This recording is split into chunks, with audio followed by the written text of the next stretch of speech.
అదరగొట్టే కారం రంగు రుచి ఆచి కారం పొడి.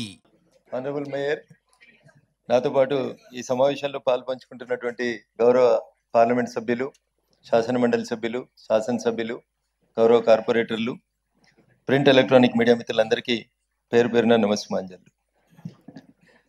తెలంగాణ ఉద్యమం ఉవ్వెత్తున ఈసిపడుతున్నప్పుడు జయ జయ హే తెలంగాణ జననీ జయకేతనం అనే గీతాన్ని రచించి తెలంగాణ ప్రజలందరినీ మేల్కొల్పి తెలంగాణ ఆకాంక్షని నెరవేర్చాలనేటువంటి లక్ష్యం కోసం అనుక్షణం జీవించి పదవులు నామినేటెడ్ పోస్టులు ఏం రాకున్నప్పటికీ కూడా ప్రజాకవిగా ప్రజల పక్షాన నిలబడి ప్రజల గొంతుకగా నిలబడినటువంటి అందశ్రీ గారి మృతి తెలంగాణ సమాజానికి తీరని లోటు.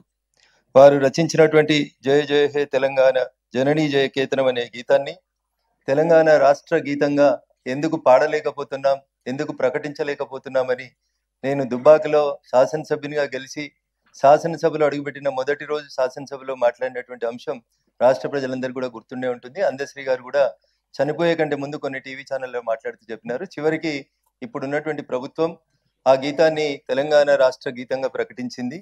అది దివంగత అందశ్రీ గారికి దక్కినటువంటి గౌరవంగా నేను భావిస్తా ఉన్నాను. జై తెలంగాణ నినాదంతో రాజకీయాలకు వచ్చినటువంటి నాలంటోలకు అనేక మందికి స్ఫూర్తినిచ్చినటువంటి వ్యక్తి గౌరవనీయులు అందశ్రీ గారు. ఈరోజు వారు మన మధ్యలో లేకపోవడం అనేది నిజంగా బాధాకరమైనటువంటి విషయం. వారి కుటుంబానికి ప్రగాఢ సానుభూతిని తెలియజేస్తూ వారి ఆత్మకి శాంతి చేకూర్చాలని భగవంతుని ప్రార్థిస్తా ఉన్నారు.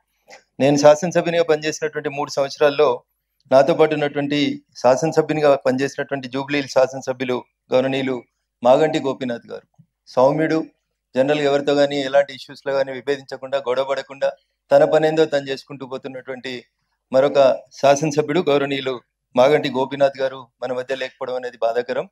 వారి ఆత్మకి శాంతి చేకూరాలని సందర్భంగా కోరుకుంటూ, అదేవిధంగా ముజఫర్ హుస్సేన్ గారు కౌన్సిల్ మొదటి సమావేశం తర్వాత మరణించినటువంటి సోదరుడు కార్పొరేటర్ ముజఫర్ హుస్సేన్ గారికి, ఢిల్లీలో బాంబ్ బ్లాస్ట్ లో చనిపోయినటువంటి ప్రజలకి, సౌదీ పోయి బస్సు ప్రమాదంలో మరణించినటువంటి హైదరాబాద్ ప్రజలకి, అదే రకంగా ఇతర మిత్రులందరికీ, దాంతోపాటు చేవెళ్లలో జరిగినటువంటి రోడ్డు ప్రమాదంలో మృతి చెందినటువంటి వాళ్ళకి, చివరిగా జిహెచ్ఎంసీ పనితీరుని నేను మొదటిసారి విమర్శించడం నాకు నచ్చట్లేదు. బట్ నాలాలో పడి కొట్టుకుపోయి ఇప్పటికీ శవం దొరకనటువంటి ఆనంద్ కూడా మన జిహెచ్ఎంసీ ద్వారా సంతాపం తెలియజేస్తే బాగుంటుందని తెలియజేస్తూ ఈ అవకాశం ఇచ్చినటువంటి మేయర్ గారికి, వివిధ పార్టీల పెద్దలందరికీ కూడా నేను మరొకసారి నమస్సుమాంజలు తెలియజేస్తూ దివంగత నాయకులందరి ఆత్మకి శాంతి చేకూరాలని, వారి కుటుంబ సభ్యులకి మనం అందరం కూడా అండగా నిలబడాలని తెలియజేస్తూ సెలవు తీసుకుంటా ఉన్నాను. జై హింద్, జై భారత్.